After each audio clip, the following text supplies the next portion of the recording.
Bonjour à toutes et à tous, bienvenue sur Tout le Sport Web. Je suis Lucas Nico et nous sommes ensemble pour 10 minutes d'information sportive.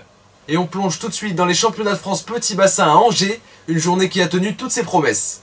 18h29 de l'électricité dans le bassin d'Angers. Yannick Agnel en quête d'un second souffle affronte Jérémy Stravius, l'homme de ces championnats de France auréolé de 4 titres. Un duel attendu entre deux très grands champions de la natation mondiale. Le 200 mètres nage libre, la course de prédilection de Yannick Agnel. Stravius s'accroche en début de parcours, mais est distancé par l'Angevin qui prend la course à son compte. Une avance qu'il ne lâche plus, 1 minute 42 secondes et 96 centièmes au chrono. Agnel renoue avec la victoire et reste le patron du 200.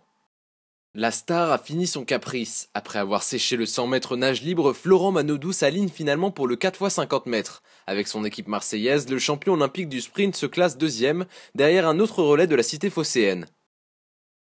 Plus tôt dans la journée, chez les femmes, Mélanie Hennig confirme sa grande forme. Après son record de France sur 50 mètres papillon primé d'un titre vendredi, sur 50 mètres nage libre, elle crée la surprise en détrônant la spécialiste Anna Santamans.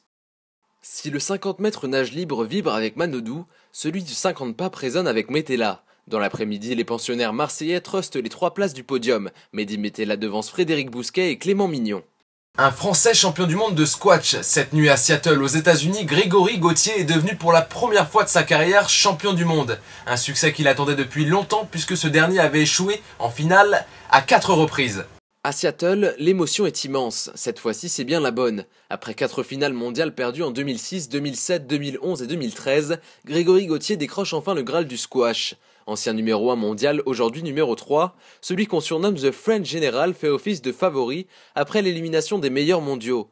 Dans cette finale maîtrisée de bout en bout, le Français domine 3-7-0 l'Égyptien Omar Mossad, invité surprise à ce stade.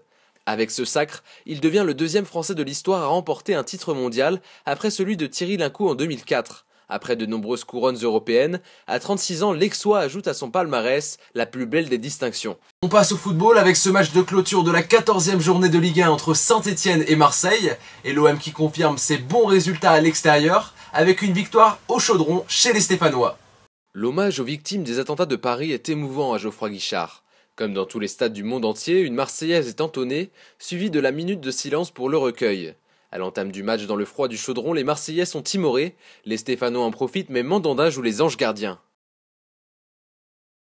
En fin de première période, l'OM réagit et se montre réaliste, le tir de Nkoudou revient dans les pieds de Batshuayi qui inscrit son 9e but de la saison. Après la pause, Marseille à nouveau réaliste, la frappe de Nkoudou est déviée par Perrin dans son camp. 2-0, Marseille remonte en milieu de tableau, Saint-Etienne est 7e. De l'haltérophilie, du golf et du basket, c'est la suite de l'info sportive avec le TLS Express.